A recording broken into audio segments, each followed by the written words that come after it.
जय माता दी। दोस्तों कैसे हैं आप लोग? यह बताने के लिए कमेंट में जय माता दी जरूर लिखें। माता रानी सबका कल्याण करेंगी।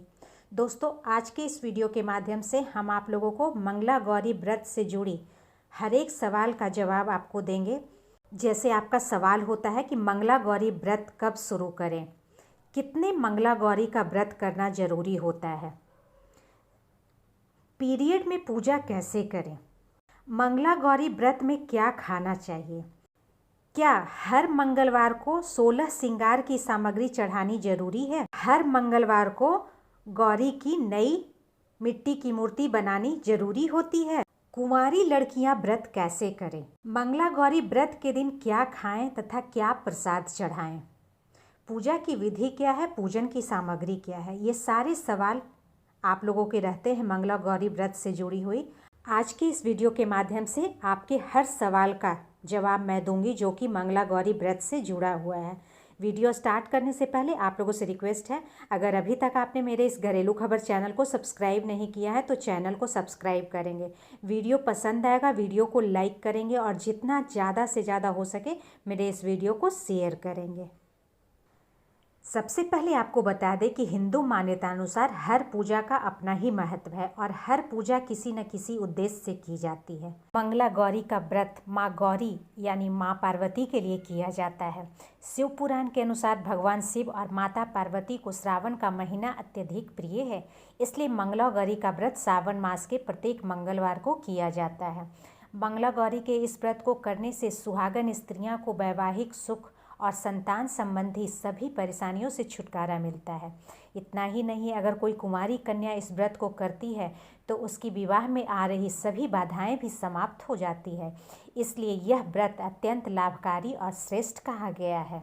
यह व्रत श्रावण माह के मंगलवार को किया जाता है, इसलिए इसे मंगला गौरी व्रत कहा जाता है।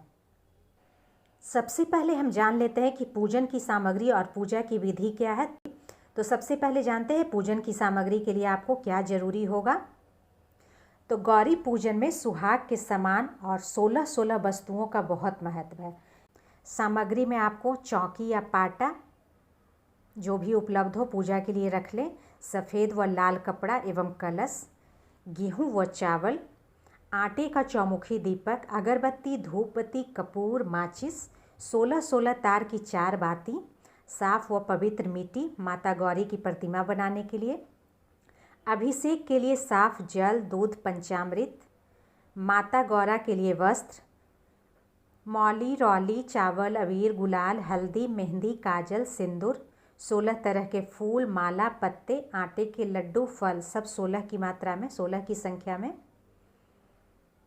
5 तरह के मेवे, 7 तरह के अनाज, 16 पान, 16 सुपारी, 16 लौंग, सुहाग की पटारी जिसमें सिंदूर, नथ, काजल, मेहंदी, हल्दी, कंघा, तेल, सीसा, 16 चूड़ियाँ, बिछिया, पायल, नेल पॉलिश, लिपस्टिक, खिलौना, क्लिप आदि।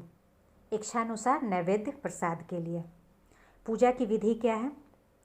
यह व्रत श्रावण के प्रथम मंगलवार से शुरू होता है तथा श्रावण के हर मंगलवार को किया जाता है। पूजा करने के पहले स्नान करें, कोरे वस्त्र धारण करें, पूर्व दिशा की ओर मुँह करके बैठे व बड़ी चौकी लगाए। उस चौकी पर आधे में सफ़ेद कपड़ा बिछाकर चावल की 9 छोटी छोटी ढेरी बनाए।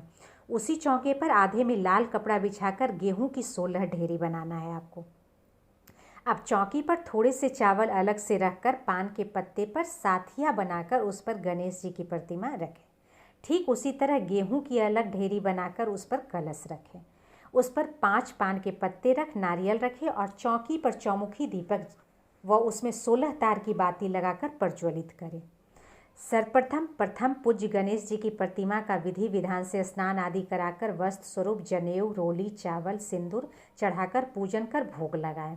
ठीक उसी तरह रोली चावल से कलश और दीपक का पूजन करें। इसके बाद चावल की जो 9 ढेरी है वह नवग्रह स्वरूप तथा गेहूं की 16 ढेरी माता का स्वरूप मानकर इनकी विधिवत पूजा करें। अब एक थाली में पवित्र तथा साफ मिट्टी लें। माँ गौरा की प्रतिमा बनाकर पूरी श्रद्धा से प्रतिमा को चौकी पर रखें। अब सबसे पहले प्रतिमा को जल, दूध, पंचामृत से स्नान आदि कराकर अभिषेक करें एवं वस्त्र धारण कराएं। माँ गौरा को रोली चावल से पूजा करके 16 श्रृंगार की वस्तुएं चढ़ाएं। फिर 16 तरह की सभी चीज़ें, फूल, माला, फल, पत्ते, आटे के लड्डू, पान, सुपारी, लौंग, इलायची तथा पंचमेवा का प्रसाद रखें। अब कथा कर मंत्र का जाप करें, आरती करें। हर मंगलवार को पूजन के बाद अगले दिन माँ गौरा की प्रतिमा को किसी तालाब या नदी में पूरी श्रद्धा से विसर्जन करें। मन्नत के अनुसार यह व्रत पूर्ण कर उद्यापन करें। इस व्रत का महत्व बहुत अधिक है तथा इससे संबंधित कई मंत्र भी दिए गए हैं, जिसे कम से कम 11, 21, 51 जितनी आपकी क्षमता है उतना इसका श्रद्धा के अनुसार जप करना श्रेष्ठ माना जाता है। मंत्र क्या है? सर्व मंगल मांगले शिवे सर्वार्थ साधिके शरण्यताम्बिके गौरी नारायणी नमोस्तुते। इस मंत्र का जाप आपको अवश्य करना है। यह बहुत ही आसान, प्रसिद्ध और शक्तिशाली मंत्र है। इसके अलावा भी अनेक मंत्र दिए गए हैं। अपने पुरोहित से पूछकर अपनी इच्छा अनुसार मंत्र का जाप कर सकते हैं। अब चलिए उद्यापन की विधि बता देते हैं। तो मन्नत के अनुसार अपने मंगला गौरी व्रत के पूर्ण कर आखिरी मंगलवार को किसी पंडित या पुरोहित के सानिध्य में तथा 16 सुहागिन स्त्रियों को भोजन कराकर इस व्रत की समाप्ति करनी चाहिए, जिसमें पूजन विधि हर मंगलवार की तरह करके आखिरी मंगलवार को पूरे परिवार के साथ, कुमारी कन्या अपने माता पिता के साथ, सुहागन स्त्री अपने पति के साथ हवन करे।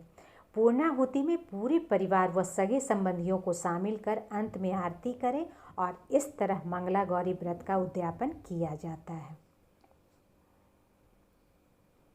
अब चलिए सवालों के जवाब देते हैं। तो व्रत का प्रारंभ कब करें? तो आपको बता दें कि व्रत का प्रारंभ आपको सावन के महीने के ही मंगलवार से शुरू करना है। व्रत कितने करें? तो यह आप पहले मंगलवार को ही संकल्प ले लें कि आप कितने मंगलवार करेंगे। चाहे तो आप सावन के महीने के 4 या 5 मंगलवार जो पड़ते हैं उसी को आप कर सकते हैं, या 5 साल हर सावन के महीने में पड़ने वाले मंगलवार को आप लगातार 5 सालों तक कर सकते हैं। और 5वें साल जो सावन के महीने में अंतिम मंगलवार होगा उसमें आप पूरे विधि विधान से जैसे पूजा करते हैं वैसे पूजा करिए और उसके बाद मंगला गौरी व्रत का उद्यापन कीजिए। उद्यापन की विधि मैंने बताई है कैसे करना है आपको। अब बात आती है मंगला गौरी व्रत में क्या खाएं। तो आपको बता दें कि मंगला गौरी व्रत में आपको फलाहार रहना है, नमक का सेवन नहीं करना है। हाँ, अगर आप चाहें तो रात्रि के समय आप अन्न ग्रहण कर सकते हैं, लेकिन हाँ बिना नमक वाले। आप उसमें चीनी डाल के खीर बना सकते हैं, सेवई खा सकते हैं, हलवा खा सकते हैं, लेकिन मीठी ही चीज़ आपको खानी है, नमक वाला चीज़ आपको नहीं खाना है और दिन में फलाहार रहें। पीरियड में पूजा कैसे करें? तो आपको बता दें कि पीरियड में आपको पूजा नहीं करनी है, लेकिन हाँ व्रत रखना है। व्रत आप नहीं छोड़ेंगे।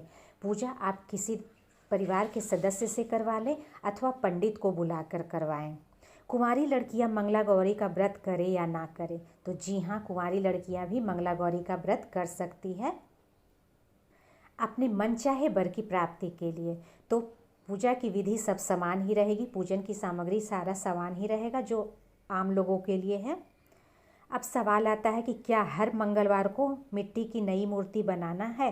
तो आपको बता दें कि जी हाँ, हर मंगलवार को मिट्टी की नई मूर्ति बनानी रहती है और पूजा करके व्रत के अगले दिन बुधवार को इसका विसर्जन किया जाता है। लेकिन अगर संभव ना हो तो आप पहले मंगलवार को और अंतिम मंगलवार को आप मिट्टी की मूर्ति अवश्य बनाएं। अब सवाल होता है कि क्या हर मंगलवार को 16 श्रृंगार की सामग्री चढ़ानी है तथा 16-16 की मात्रा में सारे सामान चढ़ाने हैं? तो जी हाँ, चढ़ाना ज़रूरी रहता है, लेकिन आजकल के भाग दौड़ में लोग सामान एकत्रित नहीं कर पाते हैं। तो आपको बता दें कि जब पहला मंगलवार आप कर रही हैं तो पूरे विधि विधान के साथ करें 16 की मात्रा में, और अंतिम मंगलवार को भी सारे पूजन सामग्री 16 की मात्रा में रखें। लेकिन हाँ, बीच में अगर नहीं हो पाता है कोई बात नहीं, पूजा अपनी श्रद्धा के अनुसार ही किया जाता है। अब बात आती है कि क्या श्रावण मास के सोमवार और मंगलवार का दोनों व्रत साथ में किया जा सकता है? तो हाँ, किया जा सकता है। आप अपनी क्षमता के अनुसार करें, लेकिन व्रत एक ही करे तो ठीक है, चाहे तो आप सोमवार का व्रत करें और नहीं तो आपको अगर मंगला गौरी का व्रत करना है तो सोमवार का व्रत छोड़ दें और सिर्फ मंगला गौरी का व्रत ही करें। अब एक और सवाल होता है कि क्या व्रत का आरंभ मायके से करें या ससुराल से। आपको बता दें कि वैसे तो यह व्रत 5 वर्षों तक लगातार करना होता है और यह व्रत विवाह के पश्चात प्रत्येक विवाहिता द्वारा 5 वर्षों तक करना शुभ फलदायक माना गया है। इस व्रत को विवाह के प्रथम श्रावण में पिता के घर तथा शेष 4 वर्ष पति के घर में करने का विधान है। तो दोस्तों, आशा ही नहीं पूर्ण विश्वास है कि आज की जानकारी आपको बेहद पसंद आई होगी। वीडियो को लाइक करें, शेयर करें और मेरे इस घरेलू खबर चैनल को सब्सक्राइब करें। थैंक्स।